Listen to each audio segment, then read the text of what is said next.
Welcome to American Black Journal. I'm Stephen Henderson. The Charles H. Wright Museum of African American History is holding its 18th annual breakfast and celebration on the Martin Luther King holiday. The morning's keynote speaker is the Reverend Dr. Robert Franklin Jr., President Emeritus of Dr. King's alma mater, Morehouse College. Throughout the day, the museum is going to host a variety of family-friendly activities, including the screening of some rare footage of Dr. King. The other thing I want you to understand is this, that it didn't cost the nation one penny to integrate lunch counters. It didn't cost the nation one penny to guarantee the right to vote.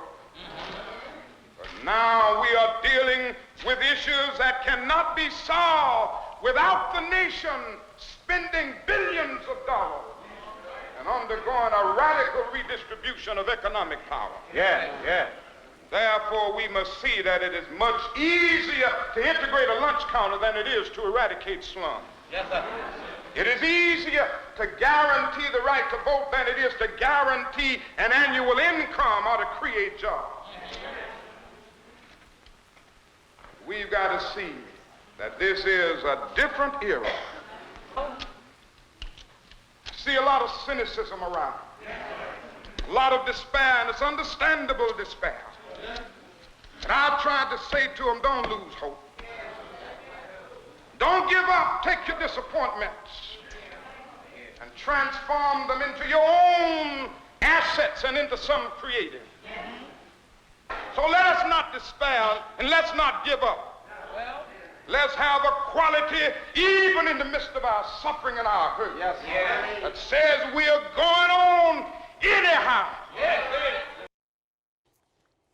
Here to tell us more are Charles Ferrell. He is the Vice President of Public Programs at the Wright Museum, Detroit radio and TV host, former member of Detroit City Council, Reverend Joanne Watson, and Franklin Wilkerson, who is the Detroit chapter president of the Morehouse College Alumni Association. Welcome, all three of you, to American Black Journal. Thank you very much. Thank you for having us. Yeah, so Charles, I'm going to start with you. That clip we saw of Dr. King speaking there demonstrates the pivot Absolutely. he made late in his life, really, away from, well, maybe not away from, but sort of adding this idea of an anti-poverty campaign, the Poor People's Campaign, to the sort of tremendous message that he was trying to get across. That footage, I think not enough people have seen him talk like that. That's correct. About that subject. That's correct. In fact, typically the narrative in the United States is to free his king in 1963, I Have a Dream. Yes.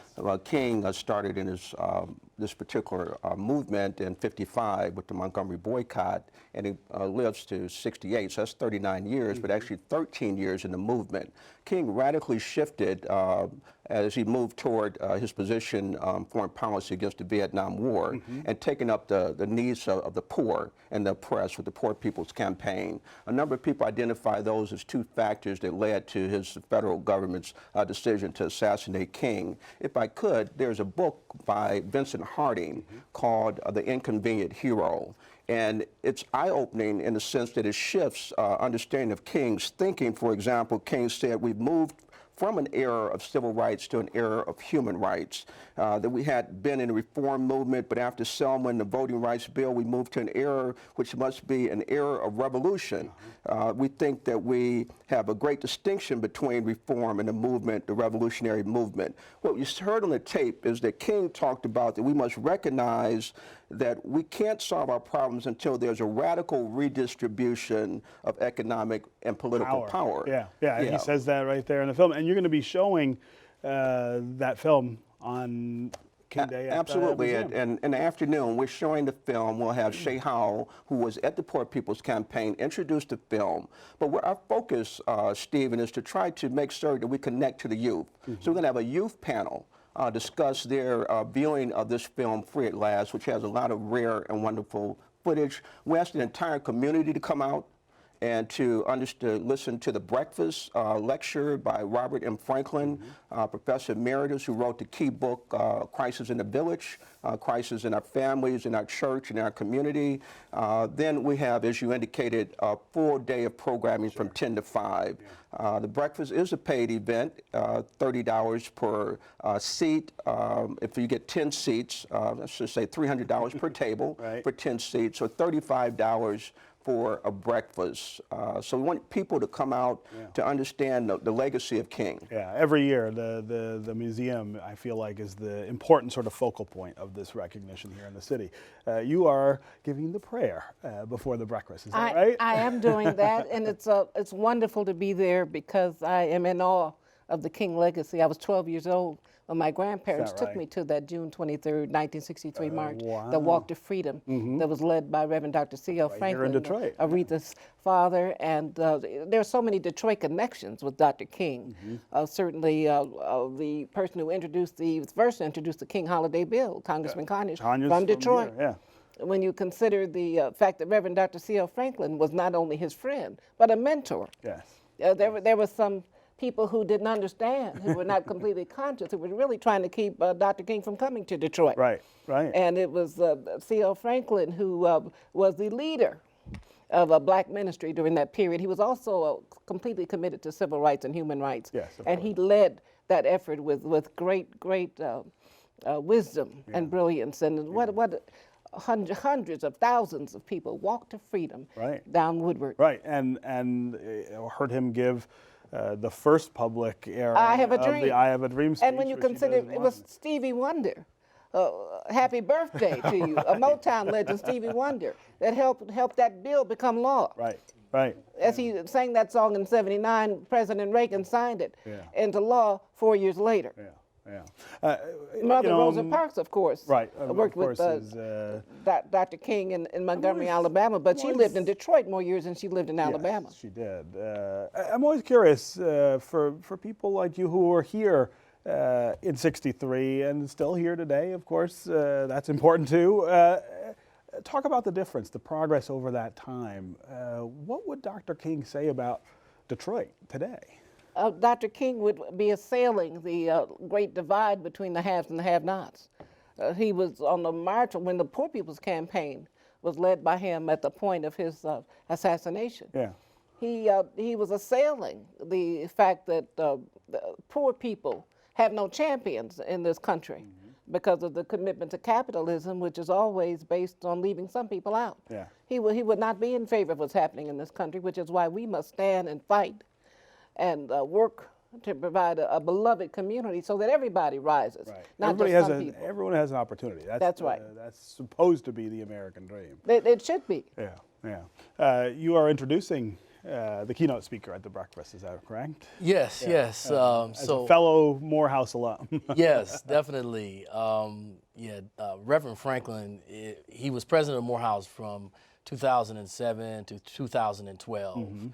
And I can just tell you, as a person that attended Morehouse, any person that comes through there says they want to be a reverend post Dr. King, think about the bar that sets, when you come through. What do you have to live up to? Oh, you got a lot to live up to, and your peers, your Morehouse peers, are some of your biggest critics. I would tell you that whoever comes to the breakfast on Monday is in for a treat.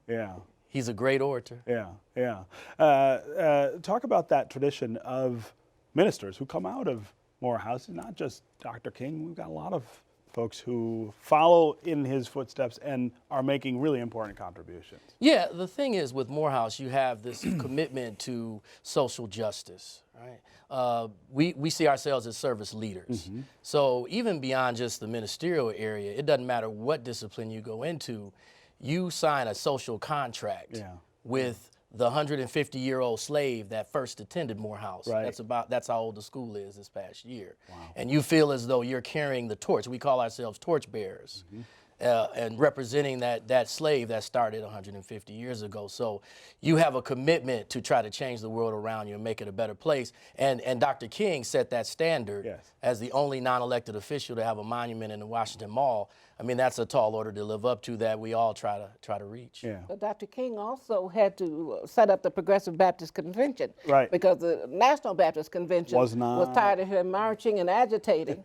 And he had to do that along with the SCLC. So the reason that Southern Christian Leadership Conference was formed is because there were some people in the historic traditional civil rights groups who were threatened and not in favor of that route, the revolutionary road thing that he of was Reverend Dr. saying, Martin Luther King Jr. So we're still facing that kind of conflict today. Yeah. Before we end or run out of time, I want you to talk a little about some of the other things going on at the museum this year around Dr. King. April 4th, of course, is the 50th anniversary of his assassination. Yeah. You have a lot planned for that. Sure. Thank you, Stephen. The larger, broader theme for the museum this year is the year of reparations, repairing and rebuilding our global community, actually going to the root of the word reparations. What is broken in our society? This is a very expansive opportunity. I just want to mention the importance of this year. 2018 is the centennial year of our founder, Dr. Charles Howard Wright, centennial.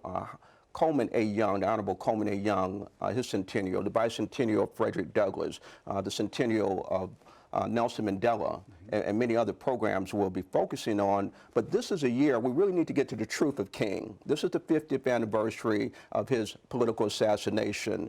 I want to just reference a book, The Plot to Kill King by William F. Pepper, Esquire, who did a 30-year investigation and actually brought forth in 1999 a lawsuit and won, finding that the FBI, the CIA, the Army Intelligence, Memphis Police were all co-conspirators in killing King. There's a really riveting aspect in this book where it shows that the medical staff actually suffocated King. He was still alive in the hospital. So we want to bring William Pepper here because it's always important to get firsthand knowledge. That's April 4th. He will be here on the anniversary. Here April 4th on the anniversary of this event.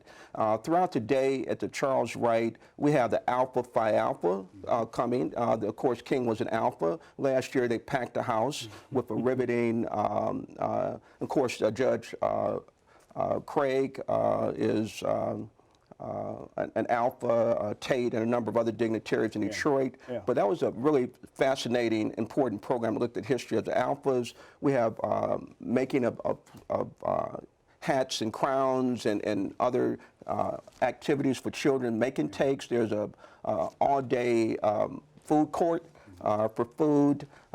Activities abound throughout the entire museum on this 18th anniversary of this great leader, Dr. Martin Luther King Jr. Yeah. Okay. Congratulations on everything that's planned, and thank you guys for being here. Thank you. See you on Monday. Thank you for having us.